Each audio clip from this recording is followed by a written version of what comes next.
ಕುಂಭಮೇಳಕ್ಕೆ ತೆರಳುತ್ತಿದ್ದ ಹಾಸನ ಜಿಲ್ಲೆಯ ಕುಟುಂಬದವರು ಕಾರಿನಲ್ಲಿ ತೆರಳುವಾಗ ಉತ್ತರ ಪ್ರದೇಶದ ವಾರಣಾಸಿ ಸಮೀಪ ಲಾರಿಗೆ ಡಿಕ್ಕಿ ಹೊಡೆದು ಸ್ಥಳದಲ್ಲಿಯೇ ಓರ್ವ ಮೃತಪಟ್ಟ ಘಟನೆ ನಡೆದಿದೆ. ಕುಟುಂಬ ಸಮೇತ ಕುಂಭಮೇಳಕ್ಕೆ ತೆರಳುತ್ತಿದ್ದ ಹಾಸನ ಜಿಲ್ಲೆಯ ಚನ್ನರಾಯಪಟ್ಟಣ ತಾಲೂಕಿನ ಶ್ರವಣಬೆಳಗೊಳ ಹೋಬಳಿಯ ಕುಂಬೇನಹಳ್ಳಿಯ ನಿತಿನ್ ಕಾರು ಚಲಾಯಿಸಿಕೊಂಡು ತೆರಳುವಾಗ ದಟ್ಟ ಮಂಜು ಕವಿದಿದ್ದು ಮುಂಭಾಗದಲ್ಲಿ ತೆರಳುತ್ತಿದ್ದ ಲಾರಿಗೆ ಹಿಂಬದಿಯಿಂದ ಡಿಕ್ಕಿ ಹೊಡೆದಿದ್ದಾರೆ. ಡಿಕ್ಕಿಯ ರಭಸಕ್ಕೆ ನಿತಿನ್ ಸ್ಥಳದಲ್ಲಿಯೇ ಮೃತಪಟ್ಟರೆ ಆತನ ತಾಯಿ ಪುಷ್ಪ ಗಂಭೀರವಾಗಿ ಗಾಯಗೊಂಡಿದ್ದಾರೆ.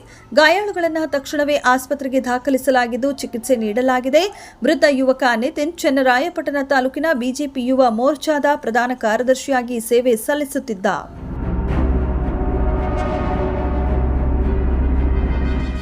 ವರದಿ ನವೀನ್ ಕುಮಾರ್, ಹಳೆಬೆಳಗೊಳ, ಮೀಡಿಯಾ ನೆಟ್ವರ್ಕ್ ಕನ್ನಡ, ಚನ್ನರಾಯಪಟ್ಟಣ.